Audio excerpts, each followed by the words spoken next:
एक नाज़रीन वालेकुम अस्सलाम। जी सर, क्या कहना चाहेंगे आजकल के हालात पे? आप क्या बताएंगे हमारे देखने वाले को? प्रोग्राम आपकी आवाज। बात ये है जी, हालात तो कोई इतने अच्छे नजर नहीं आ रहा। अच्छा। अब जो लोगों का बोझ था ना अदलिया के ऊपर, अदलिया बढ़ना वो दौड़ा दौड़ा की कोशिश की है। अच्छा। जो एक फैसला आज आया है ना, ये जो केस बंद करने के बंद एशिया में ना निकालना, और दूसरा ये जो इमरान खान गया है ना, वो लेटर है कि आपको असेंबली वो स्पीकर का फैसला बहाल करे, वो भी हो जाना। उसके बाद ये फिर मिल के Imran Khan as a prime minister आएगा, ये मिल के असेंबली फिर इमरान खान तोड़ेगा, तो फिर मिल के ये सारा काम करेंगे। अब जो है ना अदालतें, उनको अंदाजा हो गया कि हमारी कौम ने हमारे साथ क्या, हमारे जो जुर्म है ना उनकी उन बर्दाश्त में हमें क्या क्या लकाब दे रहे हैं। लोग यहाँ तक कह रहे हैं ये अपना अल्लाह ताला माफ करे, इनको खुदा याद नहीं है, पैसा नहीं साथ जाना, ना कोई ड्राफ्ट उड़ा किसी ने साथ ले जाना है। बस जजों को जजे अब अपना ना वो फेस सेविंग कर शुरू कर दिया है जजों ने। जर्नैल साहब का अभी नहीं पता वो क्या सोच रहे हैं, लेकिन लोग जो कौम है ना वो जर्नैल साहब को जिम्मेदार समझती है, और इन्होंने तवाइफ वाला किरदार अदा किया है जर्नैल साहब के कहने के या पैसे लेकर। ये हालात है मुल्क में। अब इमरान खान ने तो कल डेट दे देनी है, और इनसे मुतहम्मल नहीं हुआ होना, ये जो इतना क्राउड इकट्ठा हो जाएगा। आप देख रहे हैं जो इमरान खान कैसे हो रहे हैं। अच्छा, ये बताइए, तो एक चीज बताएं साहब, यहाँ पे ये प्रोग्राम कल नाजरीन देखेंगे और कल ही इमरान खान ऐलान करने वाला है। अच्छा, ये बताइए कि ये जो जज हमारे हैं, इनको कोई 5 हफ्ते पहले भी तो पता था कि ये सारा कुछ हो रहा है, तो उस वक्त क्यों नहीं इन्होंने किया जब केस ईसीएल से नाम निकाले जा रहे थे, जब ये हमजा और दोनों बाप बेटा फाइलें इधर की उधर कर रहे थे, लोगों को इधर का उधर कर रहे थे, तो ये 4-5 हफ्ते। मैंने गुजारिश की है ना, जजों और जर्नलों के साथ कौम जो कर रही है ना, आप अपने प्रोग्राम भी चेक कर दे।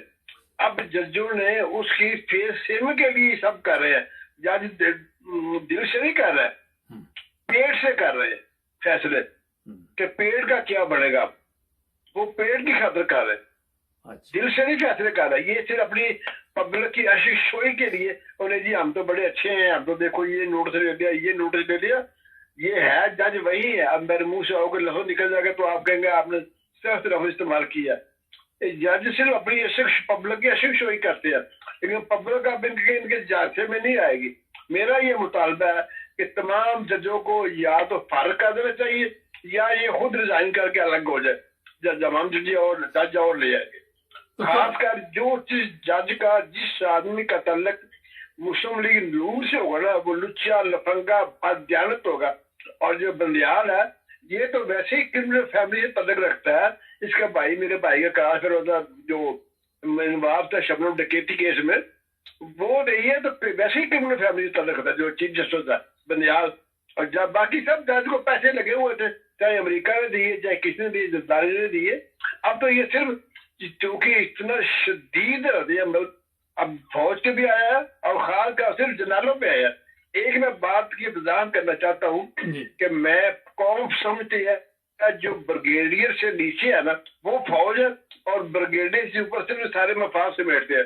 ये वो बंदा एक ब्रिगेडियर बन जाता है ना, वो अब सिर्फ इस्तेमाल फैसले शुरू कर देता है। फौज से वही है जो अपना ब्रिगेडियर से पहले है।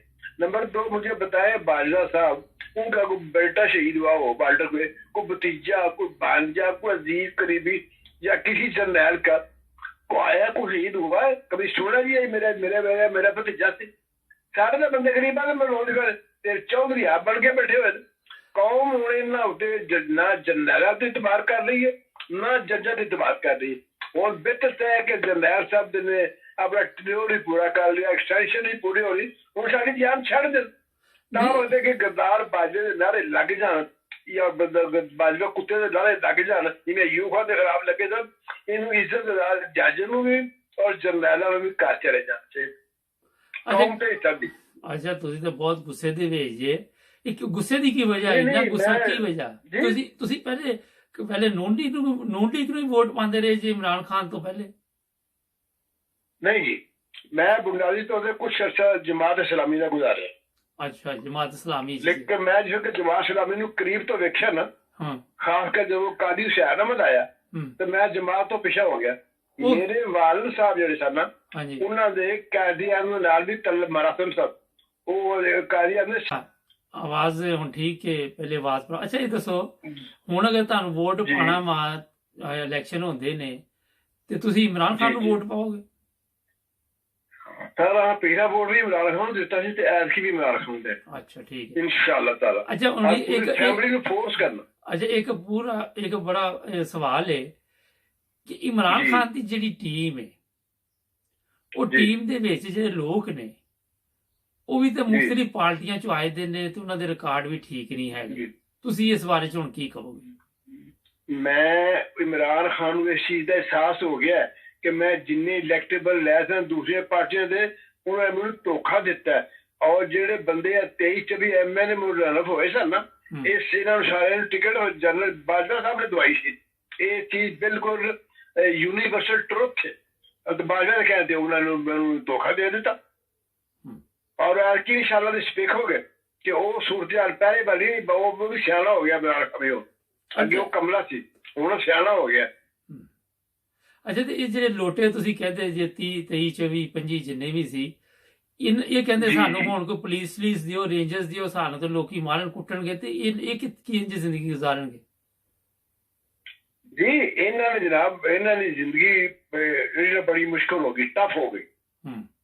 ਪਰਸੋਂ ਇੱਕ ਬੰਦੇ ਨੂੰ ਮੁਲਤਾਨ ਲਿੱਤਰ ਪੈਣ, ਉਹ ਬੋੜਾ ਚ PTI ਦਾ। ਅੱਛਾ, ਇਹਦਾ ਮਤਲਬ ਮੈਨੂੰ ਉਹਦਾ ਨਾਂ ਨਹੀਂ ਯਾਦ, ਦਾੜੀ ਵਾਲਾ ਬੰਦਾ, ਉਹਨੂੰ ਉਹਨਾਂ ਨੇ ਉੱਥੇ ਚੰਗੀ ਉਹਦੀ ਫੈਲਟੀ ਲਾਈ, ਬੜੀ ਮੁਸ਼ਕਿਲ ਜਾਨ ਬਚਾਈ। ਔਰ ਇੱਕ ਬੰਦੇ ਦਾ ਬਾਰੇ ਚ ਆਇਆ ਸੀ ਕਿ ਉਹਨੇ ਇੱਕ ਬੰਦੇ ਨੇ ਦੁੱਧ ਦੇਣ ਨੂੰ ਇਨਕਾਰ ਕਰਤਾ। ਹਾਂ, ਬਿਲਕੁਲ, ਸੋਸ਼ਲ ਮੀਡੀਆ ਤੇ ਤੁਹਾਡੇ ਪ੍ਰੋਗਰਾਮ ਵਿੱਚ। ਹਾਂਜੀ, ਤੁਹਾਡੀ ਵੀਡੀਓ ਵੇਖੀ ਭਗੋੜੇ ਨੇ।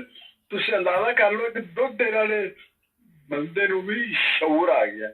ਮੈਂ ਦੱਸਾਂ, ਗੁਜ਼ਾਰਿਸ਼ ਕਰਾਂ, ਇਹ ਜਜ਼ਬਾ ਉਹ ਹੀ ਹੈ ਜਿਹੜਾ ਕੈਦੀ ਆਜ਼ਮ ਦਾ ਉਸ ਚ ਪੈਦਾ ਹੋਇਆ ਸੀ। ਹੁਣ ਇਹ ਕੌਮ ਆਜ਼ਾਦ ਹੋ ਗਈ, ਨਾ ਅਮਰੀਕਾ ਸਾਡੇ ਤੋੜ ਜਮਾ ਸਕਦਾ ਤੇ ਨਾ ਜਨਰਲ ਤੋੜ ਜਮਾ ਸਕਦਾ। ਜਨਰਲ ਨੂੰ ਪਤਾ ਲੱਗ ਗਿਆ ਵੀ ਇਹ ਕੌਮ ਦੀ ਸਿੱਧੀ ਹੋ ਜਾਵੇ ਨਾ ਤੇ ਦੱਸੋ ਕਿਆ ਫੌਜ ਗੋਲੀ ਚਲਾਏਗੀ। ਜਿਸ ਵਕਤ 1977 ਚ PA ਨੇ ਤਰੀਕ ਚੱਲੀ ਸੀ, ਮੈਂ ਲੁਹਾਰੀ ਖੜਾ ਸਾਂ ਤੇ ਮੇਰੇ ਕੋਲ ਗੋਲੀ ਚੱਲੀ ਹੈ, ਮੇਰੇ ਸਾਹਮਣੇ 2 ਬੰਦੇ ਮਰੇ ਨੇ। ਉਸ ਤੋਂ ਬਾਅਦ ਬ੍ਰਿਗੇਡੀਅਰ ਨੇ ਕੀਤਾ ਐਡਾ ਅਫਸੋਸ, ਉਹਨੇ ਕਿਹਾ ਜਨਾਬ ਮੈਂ ਗੋਲੀ ਨਹੀਂ ਚਲਾਉਣੀ ਜੀ। ਮੈਂ ਕਿ 2 ਬੰਦੇ ਮੇਰੇ ਹੱਥੋਂ ਮਰ ਗਏ ਨੇ ਤੇ ਮੈਂ ਅੱਗੋਂ ਆਪਣੀ ਕੌਮ ਤੇ ਗੋਲੀ ਨਹੀਂ ਚਲਾਉਣੀ। ਇਹਨਾਂ ਫੌਜੀਆਂ ਨੇ ਜਾਂ ਪੁਲਿਸ ਵਾਲਿਆਂ ਨੇ ਗੋਲੀ ਨਹੀਂ ਚਲਾਉਣੀ। ਮਾਡਲ ਟਾਊਨ ਦਾ ਵਾਕਿਆ ਬਾਅਦ ਜੋ ਪੁਲਿਸ ਦਾ ਹਾਲ ਹੋਇਆ ਨਾ, ਪੁਲਿਸ ਵਾਲੇ ਇੱਕ ਜਵਾਬ ਦੇਤਾ ਸ਼ਵਾਜ ਨਵਾਬ ਹਮਜ਼ਾ ਸ਼ਵਾਜ ਨੂੰ, ਜਨਾਬ ਸਾਡੇ ਕੋਲ ਤੋਕੋ ਨਾ ਰੱਖਿਆ ਜੇ ਕਿ ਅਸੀਂ ਉਹ ਨਜਾਇਜ਼ ਕੰਮ ਕਰਾਂਗੇ। ਠੀਕ ਹੈ, ਉਹ ਸਰਾਣਾ ਸਨਾਉਲਾ ਤੇ ਕਹਿੰਦਾ ਮੈਂ ਚਾਹਾਂ ਤੇ 20 ਬੰਦੇ ਨਹੀਂ ਬਾਹਰ ਨਿਕਲ ਸਕਦੇ। ਉਹ ਸਰਾਣੇ ਸਨਾਉਲਾ ਦੀ ਕਿਹੜੀ ਗੱਲ ਹੈ ਕਿ ਬੰਦਾ ਬੱਕ ਕਰਦਾ ਕਰੇ ਪਿਆ, ਸਾਡਾ ਕੀ ਲੈਂਦਾ? ਸਾਡੇ ਕੰਨ ਪਕਾਣੇ ਹੁੰਦੇ, ਉਹਦੀ ਕੀ ਆ? ਵੇਖੋ ਨਾ ਹੁਣ ਇਹਨੇ ਉਹਦੇ ਸ਼ਹਿਰ ਚ ਫੈਸਲਾਬਾਦ ਦਾ ਕਿੰਨਾ ਜਲਦਾ ਹੋਇਆ, ਉੱਥੇ ਕੀ ਕਰਦੇ ਅਸੀਂ ਬੇਬਸ ਨਜ਼ਰ ਆਇਆ। ਰਾਣਾ ਸਨਾਉਲਾ ਕੀ ਇੱਥੇ ਰਾਣਾ ਜਨਰਲ ਬਾਜਵੇ ਨੇ ਕੁਛ ਨਹੀਂ ਕਰ ਸਕਣਾ, ਫੌਜ ਨੇ ਕੁਛ ਨਹੀਂ ਕਰ ਸਕਣਾ। ਅੱਛਾ, ਤੁਸੀਂ ਇਹ ਦੱਸੋ ਕਿ ਇਹ ਜਿਹੜੇ ਫਿਰ ਫੈਸਲੇ ਆਏ ਨੇ, ਉਹੀ ਜਿਹੜੀ ਗੱਲ ਤੁਸੀਂ ਸ਼ੁਰੂ ਚ ਕੀਤੀ ਹੈ ਕਿ ਇਹ ਇਸੇ ਤੋਂ ਆਏ ਨੇ ਕਿ ਇਹਨਾਂ ਨੂੰ ਆਪਣੀ ਮੁਸੀਬਤ ਪੈ ਗਈ ਹੈ ਜੀ। ਮੈਂ ਕਿਹਾ ਜਿਹੜੇ ਫੈਸਲੇ ਬਦਲਣ ਲੱਗ ਪਏ ਨੇ ਅਦਾਲਤਾਂ ਦੇ, ਇਸੇ ਤੋਂ ਸ਼ੁਰੂ ਹੋਏ ਨੇ ਕਿ ਇਹਨਾਂ ਨੂੰ ਆਪਣਾ ਸਿਆਪਾ ਪੈ ਗਿਆ ਕਿ ਸਾਡਾ ਕੀ ਬਣੇ। ਬਿਲਕੁਲ ਸੇਵਾਂਗੇ, ਕਿਉਂਕਿ ਜੱਜਾਂ ਨੂੰ ਪਤਾ ਲੱਗ ਗਿਆ ਕਿ ਕੌਮ ਸਾਡੇ ਦਰਪਿਆ ਹੋ ਗਈ। ਕਈ ਲੋਕ ਤਾਂ ਨੰਗੀਆਂ ਮਾਮਾ ਭੈਣ ਜਿਹਨਾਂ ਨੂੰ ਗਾਲਾਂ ਕੱਢਦੇ, ਉਹ ਆਂਦੇ ਜੱਜੋ ਤੁਸੀਂ ਤਾਂ ਆਪਣੀਆਂ ਧੀਆਂ ਵੀ ਵੇਚ ਦਿਓ ਪੈਸੇ ਦੇ ਬਦਲੇ। ਇਹ ਹਾਲ ਜੇ ਜੱਜਾਂ ਦੇ ਬਾਰੇ ਲੋਕਾਂ ਦੇ ਖਿਆਲ ਨਾਲ ਖੁਦਾ ਦੀ ਕਸਮ, ਤੁਸੀਂ ਤਾਂ ਆਪਣਾ ਪਾਬੰਦੀ ਲਾਈ ਹੈ ਨਾ ਤੇ ਗੱਲ ਨਾ ਕਰੋ। ਲੋਕਾਂ ਦਾ ਜਜ਼ਬਾਤ, ਤੁਸੀਂ ਕੌਮ ਇੰਨੀ ਤਪੀ ਹੋਈ ਹੈ ਨਾ ਜਰਨੈਲ ਉੱਤੇ ਔਰ ਜੱਜ ਦੇ ਉੱਤੇ, ਤੁਹਾਨੂੰ ਇੱਥੇ ਬਹਿ ਕੇ ਲੰਡਨ ਚ ਅੰਦਾਜ਼ਾ ਨਹੀਂ ਹੈਗਾ। ਔਰ ਜੋ 74 ਸਾਲ ਤੋਂ ਇਸ ਮੁਲਕ ਚ ਅਸੀਂ ਸਾਡੇ ਨਾਲ ਬੀਤ ਰਹੀ ਹੈ ਨਾ, ਤੁਸੀਂ ਤਾਂ ਮਾਸ਼ਾਅੱਲਾ ਚਲੋ ਯੂਰਪ ਬੈਠੇ ਜੇ, ਤੁਹਾਨੂੰ ਇੰਨਾ ਨਹੀਂ ਅੰਦਾਜ਼ਾ ਜਿੰਨਾ ਸਾਨੂੰ ਜਿੰਨੀ ਅਜ਼ੀਜ਼ ਨਾਲ ਅਸੀਂ ਗੁਜ਼ਰਨਾ ਹੈ। ਇੱਕ ਚੀਜ਼ ਡੂਢ ਵੀ ਨਹੀਂ, ਸ਼ਾਮ ਨੂੰ ਜਾਓ 50 ਵੀ ਹੋਈ ਹੁੰਦੀ, ਔਰ ਕੋਈ ਪੁੱਛਣ ਵਾਲਾ ਨਹੀਂ ਹੈਗਾ, ਕੋਈ ਬੰਦਾ। ਅੱਛਾ ਇਹ ਤੇ ਗਰੀਬ ਆਦਮੀ ਲਈ ਹੈ ਨਾ ਕਿ ਚੀਜ਼ 5 ਦੀ 30 ਦੀ ਹੋਈ ਹੁੰਦੀ ਹੈ, ਜਿਹੜੇ ਜਿਨ੍ਹਾਂ ਦੀਆਂ ਤਨਖਾਹਾਂ 10-10 20 ਲੱਖ 30 ਲੱਖ ਉਹਨਾਂ ਨੂੰ ਕੀ 5-10 ਰੁਪਏ ਕਹਿੰਦੇ ਨੇ, ਜੇ 100 200 500 ਕੀ ਕਹਿੰਦਾ। ਅਨੇ ਉਹਨਾਂ ਉਹ ਬੋਲਦੇ ਵੀ ਘੱਟ। ਅੱਛਾ ਮਾਰਿਆ ਤੇ ਅਸਲ ਮਾਰਿਆ ਗਿਆ ਤਨਖਾਹ ਦਾ ਤਬਕਾ। ਦੇਖੋ ਇੱਕ ਬੰਦਾ ਜਿਹੜਾ ਬੋਰੀ ਚੁੱਕਦਾ ਨਾ, ਜਿਸੇ ਮਹਿੰਗਾਈ ਹੁੰਦੀ ਨਾ ਰੇਟ ਵਧਾ ਲੈਂਦਾ ਬੋਰੀ ਚੁੱਕਣ ਦਾ। ਜਿਸ ਬੰਦੇ ਦੀ ਤਨਖਾਹ ਹੀ 10,000 ਹੈ ਉਹਦੀ ਤਾਂ ਵਧਾਰਾ ਵਧਾਵੇ ਤਾਂ ਫੇਰ ਹੀ ਹੈ ਨਾ। ਜਿੰਨਾ ਕਿ ਅਰਬਾਂ ਰੁਪਇਆ ਟੈਕਸਟਾਈਲ ਵਾਲਾ ਕਮਾਇਆ ਇਮਰਾਨ ਦੌਰੇ 'ਚ, ਤੇ ਇਹਨਾਂ ਨੇ ਇਹ ਨਹੀਂ ਕਿਹਾ ਕਿ ਅਸੀਂ ਕੋਈ 10% ਨੂੰ ਬੋਨਸ ਹੀ ਦੇ ਦਈਏ। ਸਾਡੇ ਸਰਮਾਇਆਦਾਰ ਦਾ ਇਹ ਹਾਲ ਹੈ ਨਾ, ਖੂਨ ਚੂਸਦੇ ਨੇ ਸਰਮਾਇਆਦਾਰ ਦੇ ਗਰੀਬਾਂ ਦਾ। ਗਰੀਬਾਂ ਨਾਲ ਸਵਾਈ ਅੱਲਾ ਤੋਂ ਕੋਈ ਪਰੇਸ਼ਾਨੀ ਹਾਲ ਨਹੀਂ ਜੇ। ਇਹ ਹੁਣ ਇਮਰਾਨ ਖਾਨ ਨੇ ਦੇਖੋ ਨਾ 12,000 ਰੁਪਇਆ ਦਿੱਤਾ, ਇਸ ਤਰ੍ਹਾਂ ਪ੍ਰੋਗਰਾਮ ਸ਼ੁਰੂ ਕੀਤਾ, ਹੈਲਥ ਕਾਰਡ ਸ਼ੁਰੂ ਕੀਤਾ। ਇੱਕ ਔਰ ਇੰਟਰਵਿਊ ਮੈਂ ਤੁਹਾਡੇ ਤੇ ਵੇਖ ਰਿਹਾ ਸੀ ਕਿ ਉਹਨੇ ਕਿਹਾ ਮੈਂ ਸਾਰੀ ਉਮਰ ਇਮਰਾਨ ਖਾਨ ਦੀ ਤਾਬੇਦਾਰ, ਮੇਰਾ ਇਲਾਜ ਹੋ ਗਿਆ ਕੈਂਸਰ ਦਾ। ਇਹ ਤੁਹਾਡੇ ਪ੍ਰੋਗਰਾਮ ਮੈਂ ਵੇਖਿਆ, ਮੈਂ ਸਾਰਾ ਵੀਡੀਓ ਤੁਹਾਡੀ ਮੰਗਾਈ, ਤੁਹਾਨੂੰ। ਅੱਛਾ ਇਹ ਦੱਸੋ ਜੀ ਇਹ ਤੇ ਆਦੇ ਇਹਨੇ ਉਹ ਸਵਿਮਿੰਗ ਪੂਲ ਤੇ ਕਰੋੜਾਂ ਰੁਪਏ ਲਾ ਦਿੱਤੇ, ਇਹ ਕਹਿੰਦਾ ਮੈਂ ਕੱਪੜੇ ਵੇਚ ਕੇ 7.5 ਕਰੋੜ ਰੁਪਇਆ 7.5 ਕਰੋੜ ਰੁਪਇਆ ਇਜੀ ਕੰਮ ਇਜੀ ਕੋ। ਦੇਖੋ ਇਹਨਾਂ ਨੂੰ ਹਾਲੀ ਵੀ ਸ਼ਰਮ ਨਹੀਂ ਆਈ ਕਿ ਅਸੀਂ ਖੁਦਾ ਦਾ ਖੌਫ ਕਰੀਏ। ਮੁਲਕ ਦੇ ਹਾਲਾਤ ਕੀ ਨੇ, ਉਹਨੇ ਸਵਿਮਿੰਗ ਪੂਲ 7 ਕਰੋੜ ਰੁਪਇਆ ਲਾਤਾ। ਖੁਦਾ ਦਾ ਖੌਫ ਕਰੋ। ਇੱਕ ਮਗੇ ਨਵਾਜ਼ ਸ਼ਰੀਫ ਆਦੇ ਡਿਆਰਾ ਜਿਹਨੇ ਆਪਣਾ ਲਾਹੌਰ का लगभग एक कमरा तैयार कर रहे हैं, स्पेशल जो इंटरकांट कमरे नाल ज्यादा अच्छा है। यही ਤੁਹਾਡੀ ਤਲਾਸ਼ ਦਰਜ ਕਰ ਦਿਓ।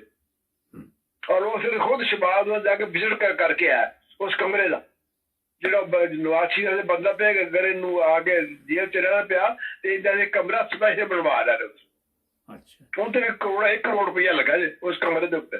ਚਲੋ ਤੁਹਾਡੇ ਨਾਲ ਫਿਰ ਵੀ ਪ੍ਰੋਗਰਾਮ ਕਰਦੇ ਰਹਾਂਗੇ।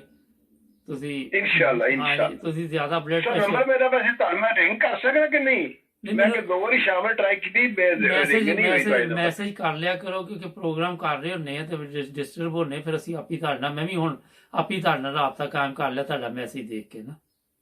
ਚਲੋ ਬੜੀ ਮਿਹਰਬਾਨੀ, ਅੱਲਾ ਖੁਸ਼ ਰੱਖੇ। ਹਾਂ ਤੁਸੀਂ ਆਪਣਾ ਬਲੱਡ ਪ੍ਰੈਸ਼ਰ ਹਾਈ ਨਹੀਂ ਕਰਨਾ, ਬਲੱਡ ਪ੍ਰੈਸ਼ਰ ਸ਼ੂਗਰ ਕੰਟਰੋਲ 'ਚ ਰੱਖੋ, ਬਲੱਡ ਪ੍ਰੈਸ਼ਰ ਨਹੀਂ ਹਾਈ ਕਰਨਾ ਬਿਲਕੁਲ।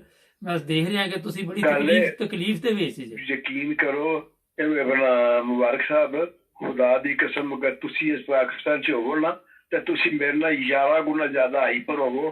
ਤੁਸੀਂ ਜੋ ਲੋਕਾਂ ਦਾ ਹਾਲ ਹੈ ਨਾ, ਅੱਜ ਵੀ ਬੱਚੀ ਸਾਡੇ ਘਰ ਰੋਂਦੀ ਆਈ, ਉਹਨੇ ਘਰ ਆਟਾ ਨਹੀਂ ਖਾਣ, ਉਹ ਮੇਰੀ ਬੀਬੀ ਨੇ ਉਹਨੂੰ 500 ਰੁਪਇਆ ਦਿੱਤਾ। ਉਹ ਵਿਚਾਰੇ ਕਿੱਥੇ ਜਾਣ ਦੱਸੋ, ਗਰੀਬ ਕੀ ਕਰੇ। ਹਾਲਾਂਕਿ 1100-1200 ਰੁਪਇਆ ਦਿਹਾੜੀ ਮਜ਼ਦੂਰ ਦੀ ਹੈ। ਹੁਣ ਇਹਨਾਂ ਦੇ ਆਉਣ ਤੋਂ ਬਾਅਦ ਉਹ ਕੰਸਟਰਕਸ਼ਨ ਦਾ ਕੰਮ ਵੀ ਰੋਕਿਆ, ਮਤਲਬ ਕਿੱਥੇ ਜਾਵੇ ਦੱਸੋ ਨਾ। ਫਿਰ ਡਾਕੇ ਹੀ ਮਨ ਮਾਰ ਦੇਣ, ਉਹਨੂੰ ਕੀ ਕਰਨਾ। चलो बहुत शुक्रिया सर, ये लोग थैंक यू, अल्लाह हाफिज़, थैंक यू भाई। नाज़रीन बड़ी तकलीफ की बात है, आटा नहीं घर में, ये जिस तरह इन्होंने बताया। ये नहीं कि हम लोग यूरोप में बैठे हुए हैं, खुदा गवाह बहुत तकलीफ होती है, बहुत दुख होता है जब अपनी कौम की ये हालत देखती है। आप सोच नहीं सकते कि दुआ भी करते हैं मगर अकेले 70 साल से लोग दुआ कर रहे हैं, हालत नहीं बदली।